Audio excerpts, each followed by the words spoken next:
আসসালামু আলাইকুম সবাইকে। কেরানীগঞ্জবাসীর জন্য সুখবর, পাকিস্তানি হালিম। এই হালিমটি খাওয়ার জন্য কেরানীগঞ্জ ছেড়ে ঢাকা অথবা পাকিস্তান কোথাও যেতে হবে না। এই রকম পাকিস্তানি হালিম খাওয়ার জন্য আপনার চলে আসতে হবে হালিম ঘরে। আর এখন আমরা আছি হালিমঘর। আজকেই শুভ উদ্বোধন হয়েছে, শুভ নববর্ষ ছিল আজকে, তাই আমরা চলে আসলাম পাকিস্তানি হালিম খাওয়ার জন্য। হালিমের থিকনেস এবং কোয়ালিটি খুবই আমার কাছে ভালো লেগেছে। ওনারা গরুর ঝুরা মাংস দিয়ে এই হালিমটি তৈরি করে। আর আমরা এখন এই দেখব যে হালিমে ইনগ্রেডিয়েন্টস হিসাবে বেসিক কিছু মশলা দেয়, আর তার সাথে ওনাদের একটা সিক্রেট মশলা আছে।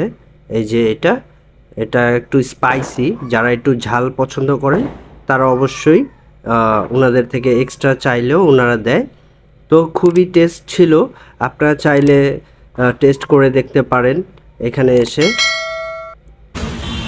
আর বলতে বলতে আমি ভুলে গিয়েছিলাম, আমাদের সাথে কিছু ক্ষুধার্ত ব্যক্তিগণ তারা বাইরে ওয়েট করছিল। তো অপেক্ষার পালা শেষ, এখন আমরা একে একে ঢুকে পড়েছি। তো চলুন আমরা হালিম খাই এবং আপনাদের সাথে শেয়ার করি। দোকানে মোট 3টি টেবিল রয়েছে, সেই সাথে 12 জন অনায়াসে আপনারা বসে খেতে পারবেন। যারা আমার মতো এরকম দলবল নিয়ে আসবেন, যদি দোকানে ভিড় থাকে একটু ওয়েট করলে আপনারা সিট খালি পেয়ে যাবেন অবশ্যই। কাস্টমার দিয়ে ভরপুর, জায়গায় হচ্ছে না, অনেক হাইট। এখানে একটা বেসিন রয়েছে, হাত পা দিতে পারবে। চলুন এবার পাকিস্তানি শাহি হালিমটি টেস্ট করা যায়।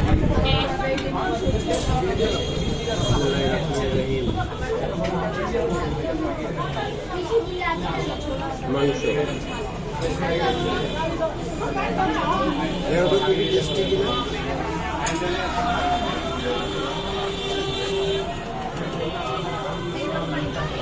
অনেক মজা। এখন আমরা শেয়ার করতে যাচ্ছি হালিমঘরটি কোথায় অবস্থিত। হালিমঘরটি জনি টাওয়ার মোড়েই, একদম আপনার কোনাখোলার রাস্তা। এখানে ডান পাশে হচ্ছে আপনার জিঞ্জিরা ঘাট যাওয়া যায়, আর এই হচ্ছে জনি টাওয়ার। আর সেই সাথে এখান থেকে কদমতলি সোজা গেলে কদমতলি ঠিক মোড়েই আপনারা পেয়ে যাবেন।